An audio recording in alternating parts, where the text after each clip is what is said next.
Evangelho de João, no capítulo 5. O Evangelho de João, no capítulo 5, a partir do versículo 1. João, capítulo 5, a partir do versículo 1.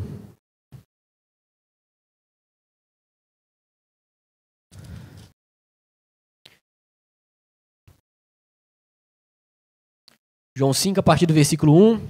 Amém? João 5, 1 diz assim a Bíblia. Algum tempo depois, Jesus subiu a Jerusalém para uma festa dos judeus. Há em Jerusalém, perto da porta das ovelhas, um tanque que em aramaico é chamado Betesda, tendo 5 entradas em volta. Ali costumava ficar grande número de pessoas doentes e inválidas, cegos, mancos e paralíticos. Eles esperavam o movimento nas águas. De vez em quando descia um anjo do Senhor e agitava as águas.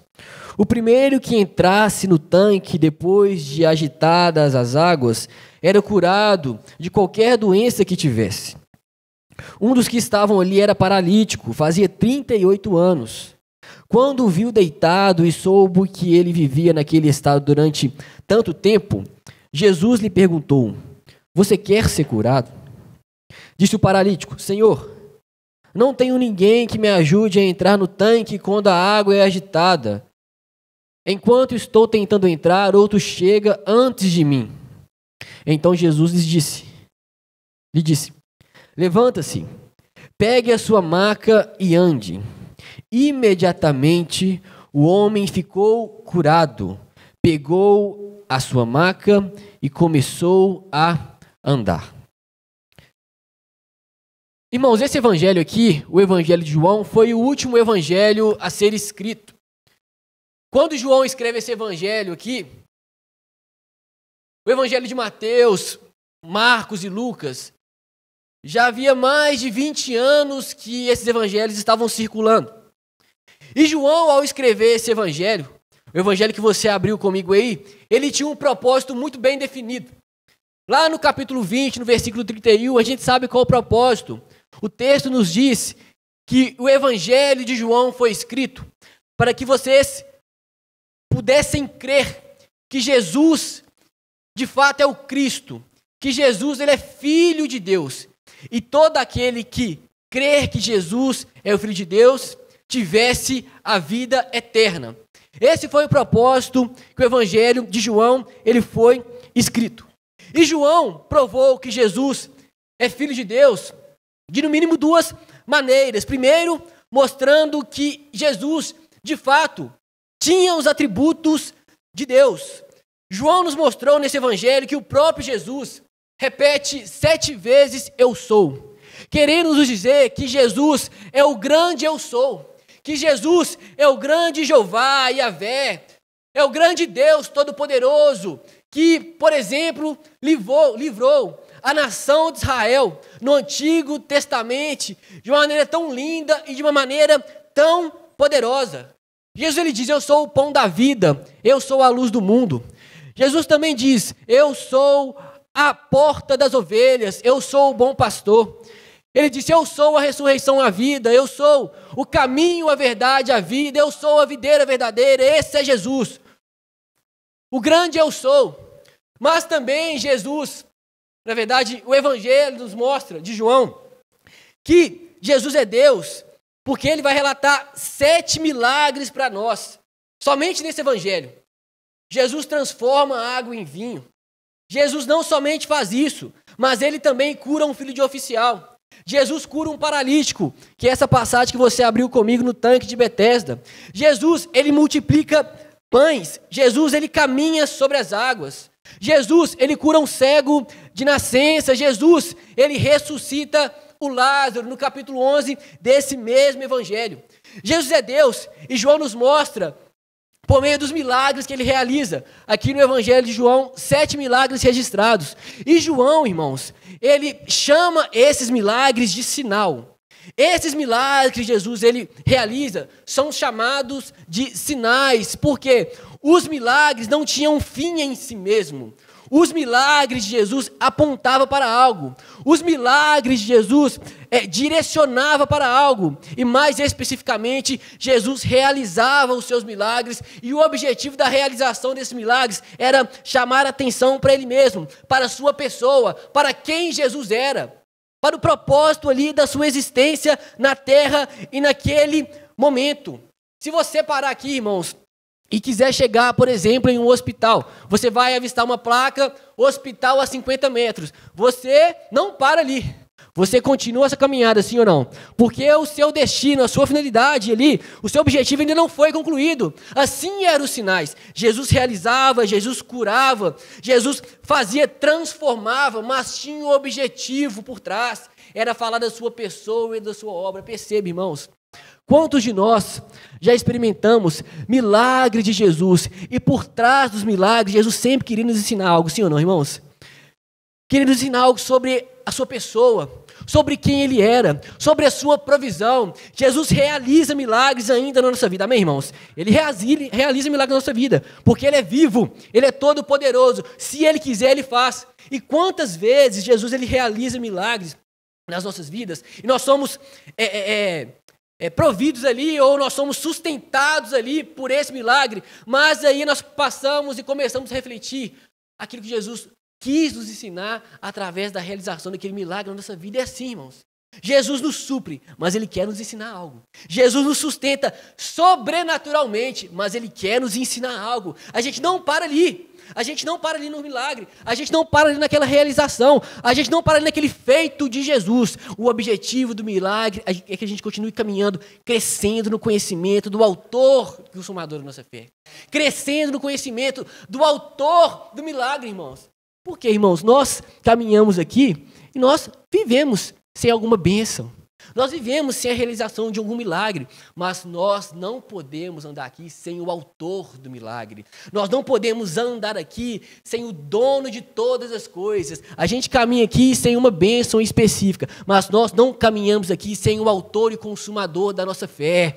Por isso que o milagre, irmãos, deve ser um meio pelo qual nós possamos enxergar mais a Jesus, amar mais a Jesus, querer mais, conhecer mais esse Deus da nossa salvação. Esse é o objetivo daquilo que Ele faz na minha vida, esse é o objetivo daquilo que Ele faz na sua vida. Nós não concentramos somente no milagre, mas sim o que determinado milagre Ele quer nos ensinar. E esse texto que você abriu comigo aí, irmãos, em João capítulo 5, que você leu comigo, nos ensina de fato como era o objetivo de Jesus, que Jesus de fato é Deus. Nos ensina que Jesus, de fato, é o Filho de Deus, mas também nos ensina outras coisas que nessa manhã eu queria aprender com você. No versículo 1, olha o que o texto diz.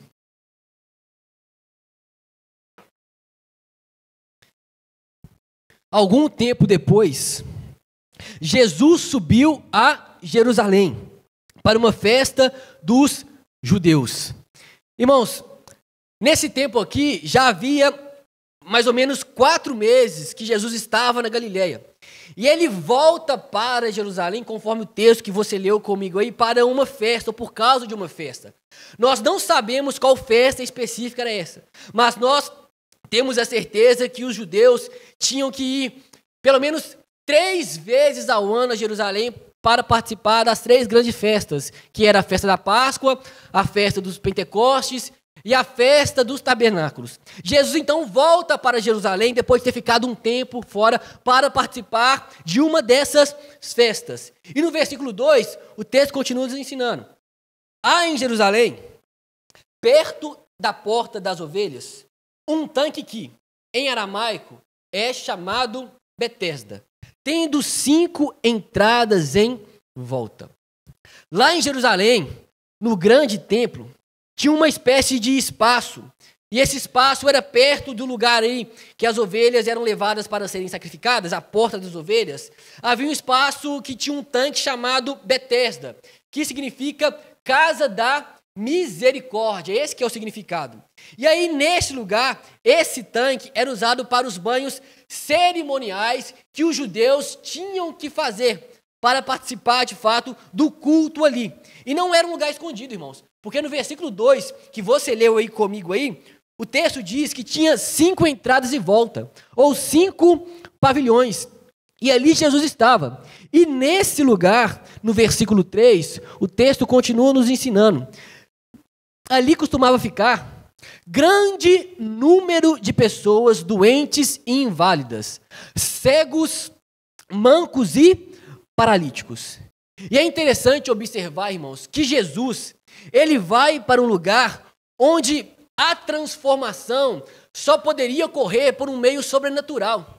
Jesus, ele vai para um lugar, ele se dirige para um lugar. Jesus, ele se dirigia para um lugar, até outro lugar, segundo a agenda de Deus, amém, irmãos? Jesus obedecia a Deus. Jesus, ele nunca ia para um lugar à toa, ele tinha um plano e ele tinha um propósito. E Jesus, então, vai para esse lugar, como eu falei, onde tinha cegos, onde tinha mancos, onde tinha paralíticos. Ele vai para um lugar onde o sofrimento no corpo era visível. Por causa dessa situação, dessas pessoas ali eram amassadas pela vida, amassadas pelas adversidades, não somente no corpo, mas também na alma, por causa da situação que elas viviam. Jesus, irmãos, sabendo disso, vai para esse lugar, como o texto diz, que era um lugar que as pessoas estavam ali, necessitando de uma intervenção sobrenatural. Irmãos, cego, coxo, paralítico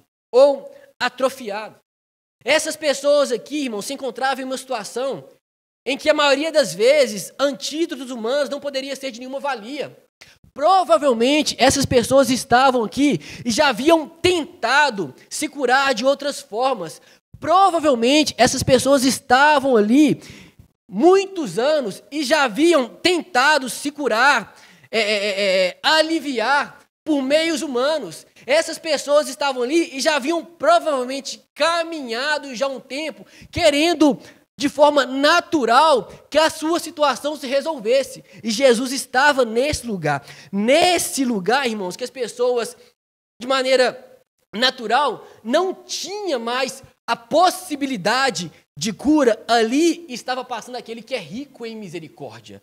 Num lugar que as pessoas não enxergavam mais uma esperança. A esperança não estava mais visível aos seus olhos. Ali estava passando aquele que tem um poder sobre as leis da natureza. Ali estava passando aquele que tem um poder sobre as doenças. Ali, nesse momento que as pessoas já estavam desesperançosas por um meio natural de transformação, nesse lugar Jesus vai, segundo a agenda de Deus, e vai com todo o poder, com toda a autoridade. Irmãos, ali estava passando, irmãos, em um lugar que as pessoas já estavam desesperançosas, aquele que tem um poder sobre o vento, aquele que acalma o mar, aquele que tira a força do fogo e faz o leão jejuar. Nesse lugar que as pessoas estavam ali esperando uma intervenção, aquele que tem todo o poder estava passando aqui nesse lugar e era achando aquelas pessoas serem transformadas, restauradas. Ali estava passando, irmãos, o Criador dos céus e da terra. Ali estava passando o Deus Todo-Poderoso. E Ele está passando também aqui nessa manhã. Porque não sou eu que falo isso, irmãos. A Bíblia fala que Jesus, Ele anda no meio da igreja. A Bíblia fala que Jesus, Ele anda entre os candeeiros. Ele está passando aqui, irmãos. O mesmo Deus que viu impossibilidade daquelas pessoas e agiu com poder e graça, passa aqui também nessa manhã. E se Ele quiser restaurar, Ele restaura. Se Ele quiser curar, Ele cura. Se Ele quiser nos encher mais do Espírito Santo, Ele enche. Irmãos, Ele está passando aqui. Isso aqui não é uma reunião comum, não é uma reunião normal, irmãos. Nós estamos diante de um Deus todo-poderoso. Nós estamos diante do soberano dos reis da terra. Nós estamos diante, irmãos, do Rei dos reis e Senhor dos senhores. O texto vai dizer no versículo 5 que um dos que estavam ali, precisando e necessitando de uma intervenção, era um paralítico. No versículo 5 fala que fazia 38 anos que ele estava nessa condição. Imagine, irmãos. Pelos cálculos dos estudiosos aqui, entendem que ele tinha uns 50 e poucos anos. 38 anos estava ali, desejando que a sua situação mudasse. 38 anos tentando, 38 anos querendo uma intervenção natural, 38 anos perseverando ali. segundo aquilo que os seus olhos poderiam enxergar, que seria a sua cura 38 anos ali. Porque o versículo 4 vai dizer que de vez em quando descia um anjo do Senhor e agitava as águas. O primeiro que entrasse no tanque, depois de agitar as águas, era curado de qualquer doença. Essa era a esperança desse paralítico e de todos os outros doentes que estavam nesse lugar. Entende, irmãos? Nós não sabemos ou não podemos ter a certeza que isso de fato acontecia. Alguns estudiosos entendem que isso aqui era uma crença deles, que ao entrarem ali seriam curados por meio disso aqui. Porque, na verdade, irmãos, nosso Deus não é assim. Não é assim, olha, quem chegar primeiro eu atendo. Não é assim, irmãos. O nosso Deus, ele é rico em misericórdia, ele é bondoso, gracioso. Então, muitos entendem que isso aqui era uma crença que eles tinham. E por causa dessa crença que eles tinham aqui, eles se concentravam ali, muitos doentes, e esse paralítico estava lá.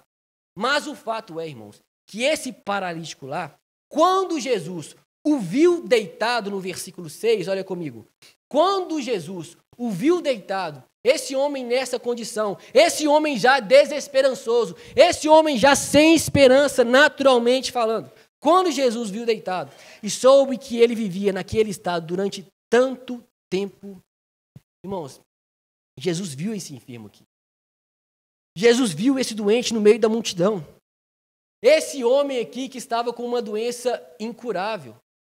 Esse homem aqui, irmãos, que também carregava uma triste história de pecado, porque se você ler o restante do texto comigo, a gente entende isso.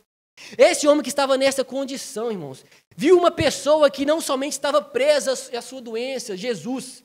Viu uma pessoa que não estava limitado ali por causa das suas doenças, mas Jesus viu também um homem preso ao seu passado. Jesus viu ali uma pessoa presa às memórias ali, à sua culpa, irmãos. Jesus nos enxerga como ninguém, irmãos. Jesus viu esse homem ali quando ninguém havia o enxergado no meio de uma multidão querendo ser transformada, querendo ser curada por meios naturais. Jesus viu esse homem, irmãos, porque Jesus nos vê, irmãos, onde ninguém vê. Jesus viu, por exemplo, irmãos, que a mulher samaritana estava vivendo em adultério. Jesus viu, irmãos, um homem na árvore. Quem que era esse homem, irmãos? Zaqueu. Viu um coração querendo conhecer mais de Deus em um homem que subiu na árvore. Jesus viu uma coisa que ninguém estava vendo. Jesus viu também, irmãos, o amor, as riquezas no coração daquele jovem rico. Jesus viu aquilo que ninguém estava vendo, a hipocrisia dos fariseus, e hoje nós sabemos porque nós lemos a Bíblia. Jesus viu, irmãos, a falsidade do beijo de Judas. Ele conhece o nosso interior, ele conhece o nosso coração, ele sabe o porquê nós estamos aqui, ele sabe porque eu estou pregando aqui nessa manhã, ele sabe a motivação que você veio aqui nesse culto, ele sabe porque eu lidero célula, porque eu lidero cantina, ele sabe o porquê nós fazemos todas as coisas, ele conhece o nosso íntimo. Jesus, ele observou, irmão, também o arrependimento. E ele viu o sincero arrependimento, por exemplo, do ladrão da cruz. E falou com ele por isso: hoje mesmo estarás comigo no paraíso. Jesus conhece, irmão. Não importa a sua dificuldade, não importa a sua situação, não importa o seu desafio. Ele conhece a nossa intenção, ele conhece a nossa motivação. E Jesus estava ali. Conhecia esse homem, que havia 38 anos que estava sofrendo neste lugar, irmãos. Assim ele também vê a sua vida. Assim ele também vê a sua trajetória, árdua muitas vezes, sim ou não, irmãos? Assim ele vê os seus desafios. Viu o homem sofrendo 38 anos. Assim ele conhece a sua necessidade. Assim ele conhece, irmãos, a necessidade da sua alma. Assim ele conhece, irmãos, os seus pensamentos. E assim como Jesus sabia que tinha 38 anos, que esse homem aqui estava sofrendo, ele também sabe da sua trajetória, sabe das suas noites de choro, sabe do seu sofrimento. Eu não sei. Às vezes, a dor de um abandono. Às vezes, a dor de um sonho frustrado.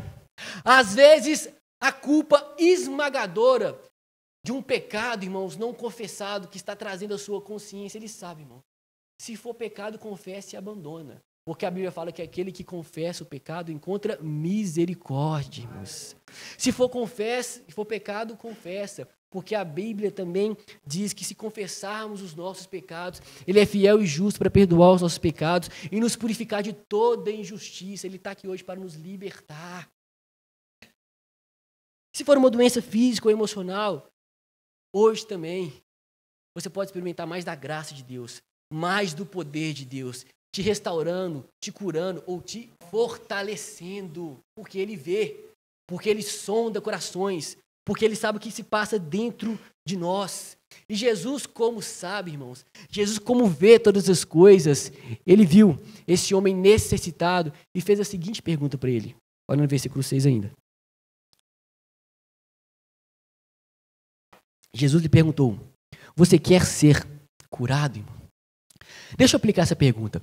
Você quer ser ou experimentar mais do poder de Deus? Você quer experimentar mais da graça de Deus? Você quer de fato ter experiência com Deus? Você quer ser curado? Você quer ter mais conhecimento, experimentar mais da graça, do favor de Deus? Quem quer, irmãos? Eu quero, irmãos. Foi a pergunta que Jesus fez a esse homem, irmãos. E está certo, irmãos, que esse homem até então, quando Jesus fez essa pergunta, perceba isso, esse homem não sabia quem era Jesus. Esse homem estava ali, chegou um homem até esse homem era Jesus, e perguntou se esse homem queria ser curado. Irmãos, Jesus perguntou, ele não sabia, mas Jesus nos pergunta essa noite, e nós sabemos quem é Jesus. Essa manhã. Nós sabemos a quem nós dirigimos a nossa oração, irmãos.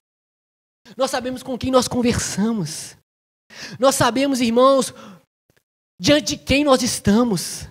Nós sabemos, irmãos, quando nós fechamos o nosso quarto, quem está ouvindo a nossa oração, nós sabemos, irmãos. Esse homem aqui não sabia, irmãos, mas hoje você tem a revelação de quem é Jesus.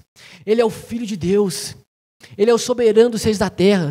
É aquele que pode agir na nossa impossibilidade. É a Ele que você dirige as suas orações. É a Ele com quem você conversa todas as manhãs. É a Ele que você pede direção. Jesus, irmãos. Aquele que tem toda a autoridade. Esse homem aqui não sabia, mas nós sabemos em quem nós temos crido. E nós estamos bem certos que Ele é poderoso, irmãos. Nós estamos conversando com Jesus, Deus, Filho de Deus. Quando você conversa com Jesus, você não conversa com sua esposa, com seu marido. Você não está conversando com um colega. Você não está conversando com seu pai, sua mãe. Você está conversando com Deus Todo-Poderoso, o Deus da sua salvação. Irmãos, nessa necessidade aqui que o homem tinha, o homem não sabia. Jesus o perguntou: o que você quer? Você quer ser curado? E hoje ele nos pergunta o que nós queremos. Aquele, irmãos, como eu disse, que acalma o vento. Aquele, irmãos, que faz o sobrenatural, nos pergunta nessa manhã: você quer experimentar mais de Deus? Você quer experimentar mais do poder de Deus? Você quer experimentar mais do favor de Deus, irmão? Ele tem todo o poder e toda a autoridade. Nós estamos diante daquele que muda a nossa história, irmãos. Aqui, ó, eu tô vendo um monte de ex aqui. Ex-adúltero, ex-assassino, ex-traficante, ex-mentiroso, um monte de ex. É ex porque ele transformou a sua vida. Ele transformou a sua história. Irmãos, se Deus fez aquilo que você não poderia fazer por você mesmo, que foi te salvar, que foi te resgatar, irmãos, que dirá as outras coisas ele não continuará fazendo, se assim for da vontade dele, porque ele tem o poder, ele tem autoridade para fazer, irmãos, e nós estamos diante desse Deus todos os dias. Mas ainda assim, irmãos, diante de toda a consciência que nós temos sobre quem é o nosso Senhor e Salvador, temos ou não temos? Quem é Jesus para você? Quem é Jesus para mim? Ele é o nosso bem maior, ele é o nosso maior tesouro, ele é o nosso Salvador, é o Deus da nossa salvação. Ele morreu, ou melhor, se entregou voluntariamente para me salvar, me resgatar. Ele me comprou para Deus com o seu sangue. Eu nunca mais irei ser condenado eternamente. Nós conhecemos Jesus. Nós sabemos que nós fomos justificados, pois pela fé no nosso Senhor e Salvador Jesus Cristo. Nós hoje temos livre acesso a Deus. Nós temos, irmãos. Mas ainda assim, diante de toda essa revelação que nós temos sobre quem é Jesus, muitas vezes nós fazemos como esse paralítico. Porque Jesus perguntou o que ele queria. E olha a resposta dele aí comigo no versículo 7. Disse o paralítico: Senhor, Não tenho ninguém que me ajude a entrar no tanque quando a água é agitada. Enquanto eu estou tentando entrar, outro chega antes de mim. O Senhor faz uma pergunta. Você quer ser curado? Pergunta objetiva, irmãos. Sim ou não? Você quer ser transformado? Você quer experimentar do meu poder? Você quer experimentar da minha graça? Você quer experimentar do meu favor? Você quer ser curado?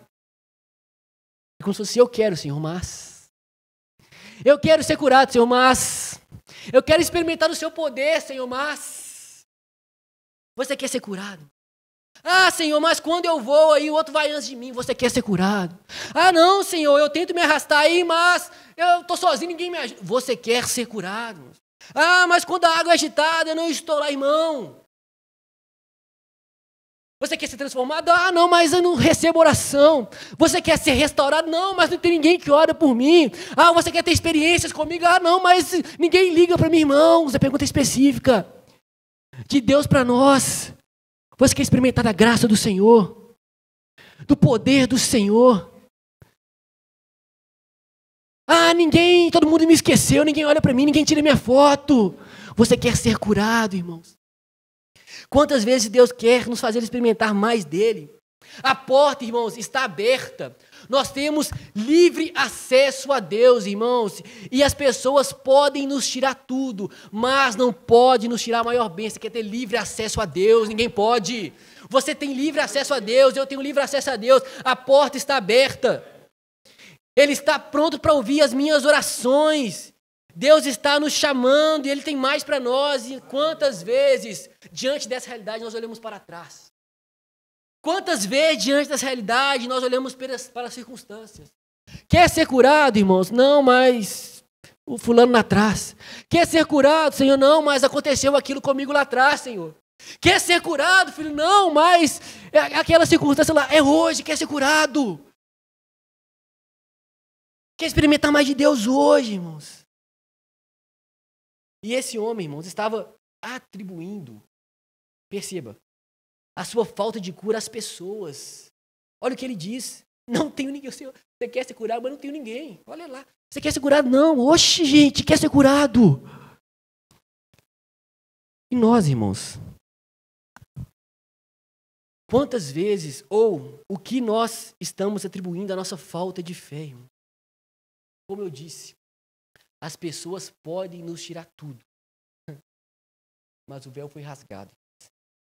Nós temos livre acesso ao nosso Pai Celestial. Isso ninguém pode tirar. Ninguém pode tirar.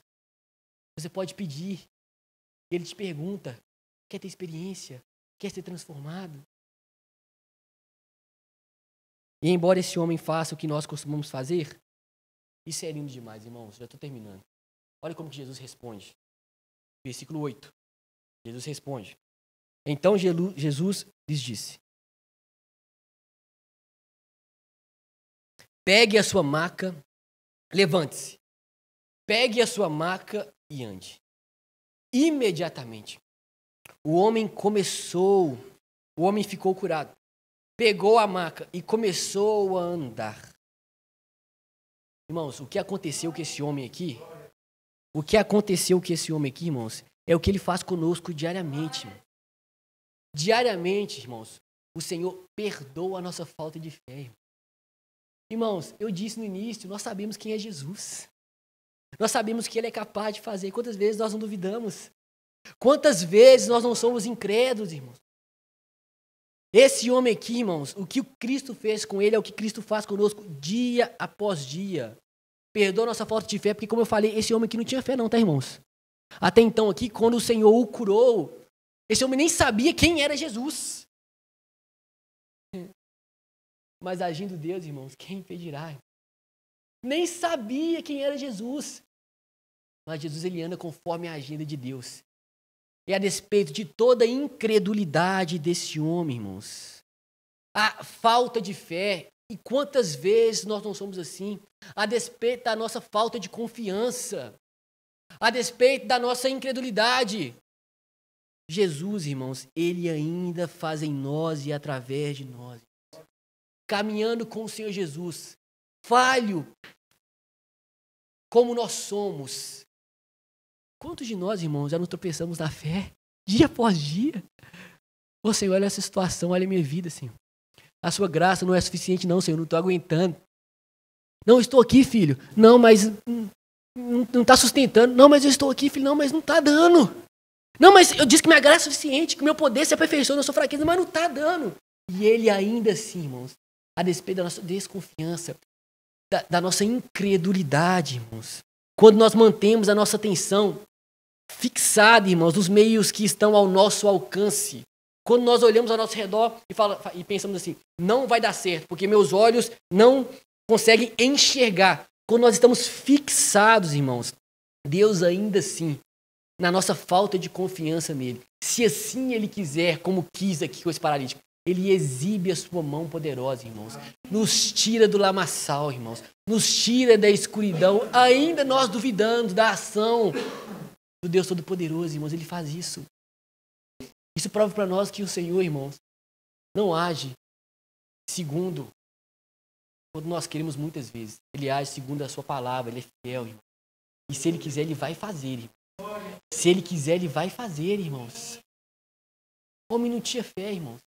Foi encontrado por Deus. Esse é o nosso Senhor e Salvador, Jesus Cristo, irmãos. Mostra para nós o quanto a sua bondade, irmãos. Quanto a sua misericórdia, entende isso?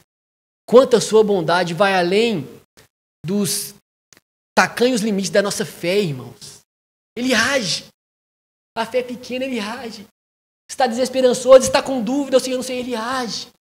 Misericordioso é o nosso Senhor.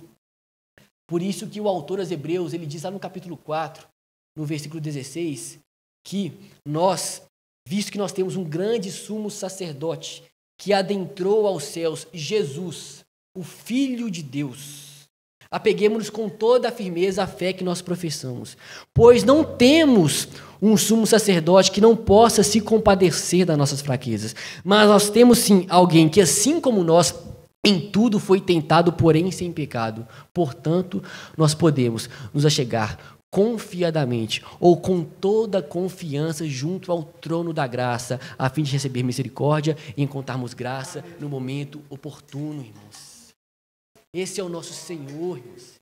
Encontrou aquele homem em sua necessidade e ele sabe qual é a nossa necessidade nessa manhã, irmãos. Ou ele cura, ele restaura, ou a graça dele será suficiente. Desamparados, irmãos, nós não ficamos. Não ficamos, irmãos. O salmista diz que mesmo que me abandonem pai e mãe, o Senhor nos acolherá, irmãos. Não importa o tempo que você está sofrendo. Não importa, irmãos, a gravidade do seu problema. É tão interessante, irmãos. Em João capítulo 11, na ressurreição de Lázaro, antes de Jesus o ressuscitar, o evangelista faz questão de nos dizer que Lázaro já cheirava mal, irmãos. O que na sua vida, irmãos, está cheirando mal? Que não tem mais esperança? O que na sua vida que você fala assim, Senhor, eu não aguento mais? Ô, irmãos, ele está passando aqui nessa manhã. Clama ao Senhor, irmãos, clama ao Senhor. Ou ele cura, ou ele restaura, ou a graça dele será suficiente na sua vida, irmãos. Não sei se Jesus vai curar, mas eu sei que a graça dele será suficiente. E é isso que nós precisamos. Não importa as desastrosas consequências da nossa escolha. Não importa, irmãos, o quão desesperançoso nós estejamos. Não importa quantas tentativas fracassadas, irmãos, você já tem experimentado. Imagina esse homem, 38 anos. O Senhor o viu lá. E o Senhor te vê também todos os dias da sua vida. E Ele está com você, porque Ele é Deus Emanuel, Deus conosco. Deus conosco, irmãos. A graça do Senhor é disponível. É suficiente. E ela está disponível a todos nós. Amém, irmãos? Será que você pode ficar de pé no seu lugar? Ele continua curando, Ele continua restaurando. E Ele continua fortalecendo. Feche seus olhos no seu lugar. Comece a conversar com seu pai. Comece a conversar com o autor e consumador da sua fé, que é o nosso Senhor e Salvador Jesus Cristo. Entregue a Ele as suas dificuldades, as suas aflições, a sua ansiedade. Entregue a Ele a sua vida. Entregue a Ele os seus desafios. Entregue a Ele a sua situação, irmãos. Nós não estamos entregando a nenhuma autoridade aqui nessa terra. Nós estamos entregando a nossa causa àquele que tem todo o poder e toda a autoridade no céu e na terra. Esse é o nosso Senhor Pai. Estamos aqui como igreja do Senhor, clamando por mais do Senhor. Precisamos experimentar mais do Teu favor. Precisamos experimentar mais da Tua graça. Precisamos andar aqui não vazios do Senhor, mas cheios do Teu poder, Senhor. É isso que nós precisamos. Nos ajude, Pai, a caminharmos aqui, Deus, na confiança que o Senhor está ao nosso lado, caminhando conosco. Nos ajude, Pai, a andarmos aqui, Pai, na confiança que o Senhor continua agindo sobrenaturalmente na nossa vida. Nos ajude a enxergarmos ao Senhor em todas as circunstâncias da nossa vida. Vem com a Tua mão poderosa, a Tua mão direita nos sustentar. Vem com a Tua mão poderosa, Pai, nos fortalecer em meio às dificuldades, às adversidades. E se assim for da Tua vontade, cura, Senhor. Se assim for da Tua vontade, Deus, restaura, Senhor. Se assim for da Tua vontade, Pai, porque nós sabemos que o Senhor pode todas as coisas. E o que é impossível para o homem continua sendo possível para o Senhor. E nós estamos diante, Pai, do Senhor te pedimos. Continua, Pai, nos tocando. E nos faça experimentar mais da Tua graça, do Teu favor e do Teu poder. Em nome de Jesus.